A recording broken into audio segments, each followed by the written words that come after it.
Un matin de la fin du mois d'août, le matin de la veille du mariage, le soleil, en se levant sur la mer tranquille, rendit sa dimension et ses contours à l'ovale, plongé jusque-là dans une torpeur floue. Les insulaires étaient déjà sur le pied de guerre.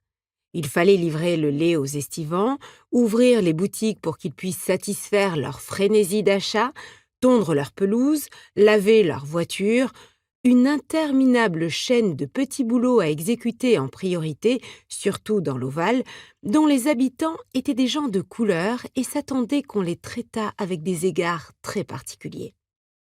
L'Ovale était un long ruban de buissons fleuris et de grands arbres appelé Highland Park sur les vieilles cartes de la ville. Un étroit chemin de terre, Highland Avenue, en faisait le tour. Mais de mémoire d'insulaire, aucun panneau indicateur n'avait jamais officialisé ces ambitieuses dénominations et on avait toujours désigné le quartier par le vocable imagé qui lui convenait le mieux. Une bonne douzaine de villas formaient un anneau autour du parc. Certaines étaient petites et leurs façades banales, d'autres plus grandes et plus élégantes. L'une, celle des Coles, méritait même le nom de demeure. Briquée avec amour pour l'été, elle se détachait sur d'impeccables pelouses carrées d'un vert vif. Elle constituait une forteresse, la citadelle de la société de couleur.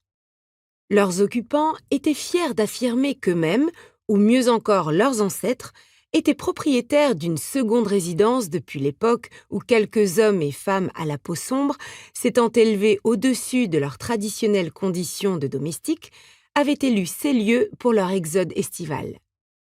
Bien que de nouveaux arrivants possédassent des villas dans d'autres quartiers de la petite ville de bord de mer, et même parfois de splendides maisons dans des zones considérées par l'usage comme réservées aux Blancs, les Ovaliens jouissaient de la préséance. Ils avaient été l'avant-garde. Maintenant, ils formaient une vieille garde. Il faudrait avoir le caractère bien aigri pour dire « Et alors ?»